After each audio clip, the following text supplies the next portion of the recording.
Laduk ini jendaran kalau mau saya. Dua. Gitu.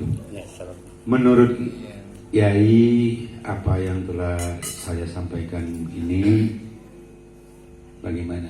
Ini kalau saya ini cuma menyaring karena saya orang jalanan, Yai. Saya tahu, Yai. Menyari kapan, Yai kawan, Yai kapan, Yai kapan, begitu, Yai. Bagaimana, Yai, menurut panjenengan dari ya nanti untuk yang lain kira-kira ada yang mau mengusulkan. Haji Aziz dari kami Dinas Siratal Mustaqim. Assalamualaikum warahmatullahi wabarakatuh. Tafadhol.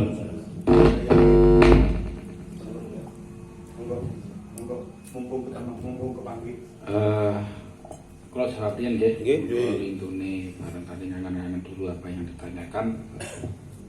Begini, masalah Kemis Legi di Lirboyo itu, kalau jenengan pernah mendengar istilah Badan Pembina Kesejahteraan Pesantren Lirboyo, pernah gini Rem?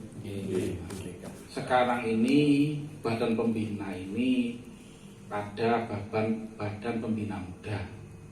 Jadi keluarga Mbak Abdul Karim semakin banyak untuk mewadahi yang muda-muda, biar tidak melihat acara dewe-dewe. Akhirnya diberikan wadah pembina muda, ya termasuk saya, Gus Adi, Gus Mu'id, sesepuh-sesepuhnya ya Gus Atok sama Kiai Nurhuda Ahmad. Dalam pertemuan kemarin untuk Kemis Legi belum bisa dibuka karena sangat berisiko terhadap penularan COVID. Beliau sendiri ketika streaming juga belum kerso, Mbak Anwar. Yang perlu diketahui adalah Lirboyo ini adalah pesantren yang paling cepat membuka pengembalian santri. Ini karena didorong oleh pihak kepolisian, malah yang mendukung pembukaan Lirboyo itu bukan pemerintah daerah, tapi malah dari pihak kepolisian untuk dijadikan pesantren tangguh. Ya, dengan pesantren tangguh. Nah, tentu ini jadi sorotan media-media massa tingkat lokal maupun nasional. Karena mungkin sampai hari ini masyarakat itu sudah tidak fobia lagi ya dengan COVID. Terbukti nggak ada yang pakai masker itu.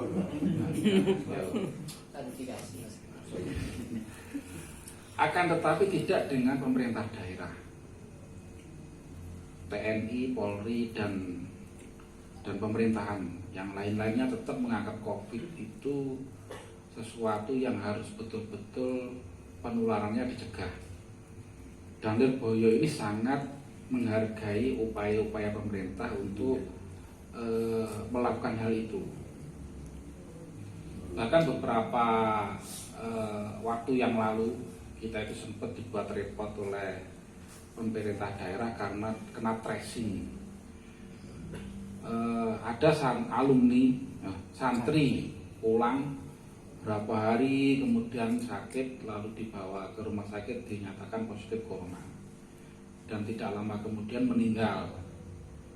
Dan meskipun swab kedua itu dinyatakan negatif, tapi ternyata pemerintah daerah itu yang dipakai yang swab pertama. Akhirnya ditanya, ini dari mana asalnya, mondoknya di mana? Akhirnya ya nyampe juga ke Lirboyo. Nah, kita di tracing oleh pemerintah setempat dan rasa-rasanya itu sangat sulit menghadapi tracingnya pemerintah, karena ya otoritasnya yang punya kan, yang megang kan ya pemerintah daerah. Kita sangat, bahkan pembina muda itu rapat berkali-kali untuk supaya tidak tertracing. Bayangkan, memang sangat sulit sekali perkumpulan orang yang sampai 32.000 itu bisa benar-benar terjaga dari COVID, itu sulitnya bukan main. Nah, akhirnya karena itu kita sudah mentok karena sangat ditekan oleh pemerintah daerah, akhirnya kita ke gubernur. Nah, alhamdulillah kita ke gubernur, kebetulan gubernurnya juga sangat memahami bagaimana sulitnya menjaga pesantren. Akhirnya ya oleh gubernur itu gubernur menugaskan tim COVID provinsi. Akhirnya setelah tim COVID menghubungi pemerintah daerah lah, barulah ketemu titik temu. Artinya pemerintah daerah menjadi melunak karena di backup oleh provinsi. Nah, itu yang kalau nanti misalnya Komis lagi diadakan, apalagi jenengan tadi ngomong satu lapangan penuh semua, itu tambah sangat berisiko. Nah, kita sangat menghormati langkah-langkah pemerintah untuk mencegah itu ya. Yang kedua, menghadirkan sesepuh. Ya sebenarnya bukan hanya jenengan, saya mulai ke Kalimantan, ke Sumatera, kemana semuanya sama. Kayak kangen nih sampai ada yang mimpi malah. Sampai ada yang mimpi. Bahkan di mana-mana di daerah Jakarta dan mana juga sama. Tapi begini, kita itu sebaiknya mungkinnya dibalik. Kalau saya pribadi sebagai ketua pondok melihat Mbak Anwar, melihat Mbak Kafabi, itu sebaiknya nggak usah kemana-mana malah. Ikut jimat boyo. Artinya nggak kebayang bila nanti dihadirkan di mana-mana, terus malah nanti mengganggu kesehatan beliau. Karena situasi seperti ini, kalau melihat dari model mutasi penularan COVID itu, andekan seperti ini ya, ada satu saja yang kena batuk, gitu, itu nyemburkan semacam kabut kan. Nah, kabut itu kalau terhirup ya menular. Nah, mutasinya semakin cepat, semakin mudah, dan itu sangat berbahaya. Bahkan di dalam badan pembina sendiri itu juga dibahas bagaimana Mbah Yai itu tidak menerima tamu, itu memang kesepakatan keluarga. Ya ini situasi bukan kita tidak mengerti. Bahkan saya sendiri itu kalau sowan Mbah Anwar kadang-kadang nggak salaman.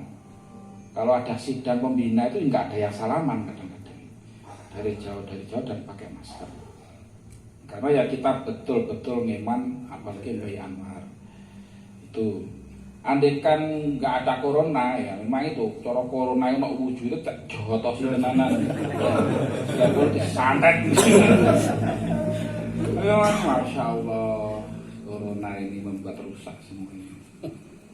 Tapi ya realitanya seperti ini.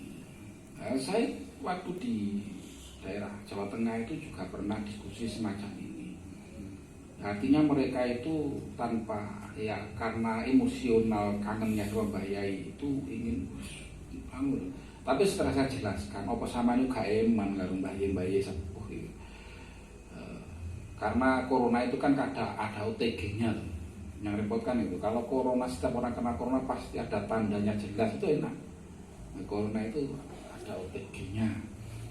Nah, maka laduk ini dipercayakan kepada alumni, ya monggo lah alumni itu berkreasi, kreatif.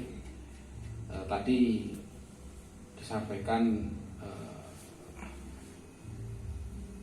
untuk menyampaikan kepada masyarakat, jadi tinggal deklarasi aja, saya laduk gitu. Nanti kan tahu semua, minimal seperti itu.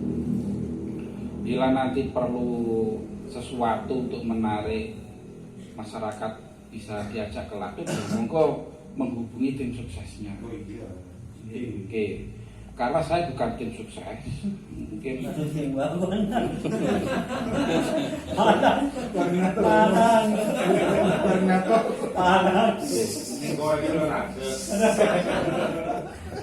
saya ini hanya ditimbali untuk menyampaikan pesan para masyayikh kepada alumni-alumni.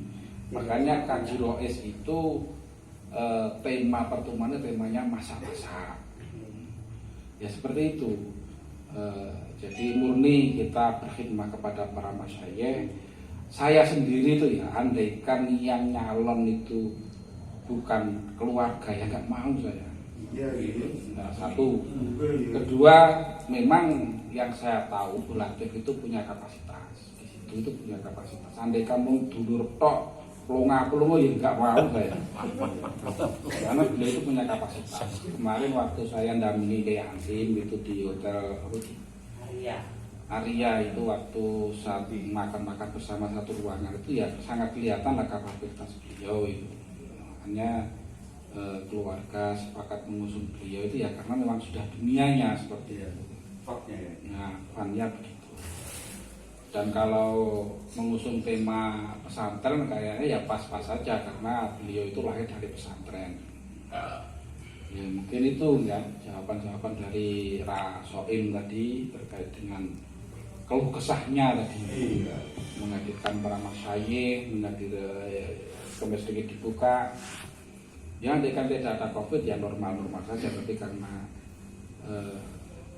repotnya itu setelah kita menerima Lirboyo jadi pesantren tangguh itu ternyata konsekuensinya sangat berat. Artinya kita dijadikan percontohan se-Indonesia. Dan itu betul kata Kapolresta Kediri ketika Lirboyo Mbak Anwar mengumumkan Lirboyo dibuka dan masuk tanggal sekian, hampir pondok di Jawa Timur itu buka. Hampir pondok pesantren di Jawa itu buka. Dan ternyata bukan hanya itu. Seperti pondok Tegalrejo Api itu pembukaannya nunggu Lirboyo. Di luar Jawa banyak waktu pengembalian saya tanya yang punya pondok itu ya buka kami ya setelah Lirboyo mengumumkan buka. Nah itulah nggak kebayang andaikan Lirboyo terus blow up di media ternyata terpapar COVID itu kan menjadi luar biasa nanti. Karena nuwun sewu tidak semua suka dengan pondok pesantren. Mesti ini jadi objek objek berita yang istimewa nanti bagi orang-orang salafi itu untuk menjelek-jelekan pondok pesantren, terutama pondok pesantren Lirboyo. Karena menurut informasi sesepuh itu pondok pesantren ini punya nilai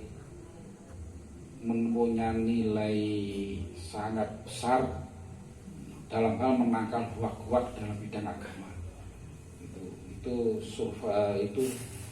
disampaikan oleh kalau nggak salah ya Badan Intelijen bahwa pesantren melalui buku-bukunya itu bisa mampu mengcounter hoak-hoak mengatasnamakan agama.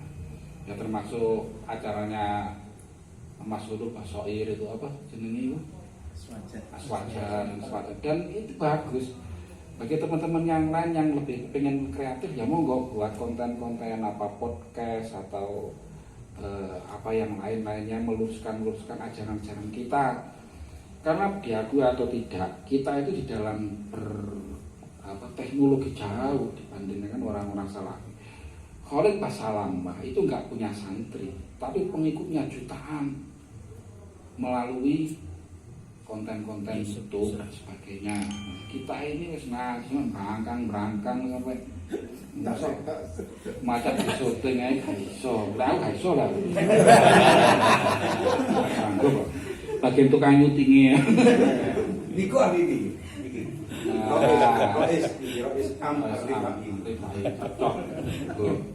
Buat konten-konten yang bernilai positif untuk menjaga eksistensi ahli sunnah wal jamaah. Karena saya pernah menemui sendiri ada alumni pesantren itu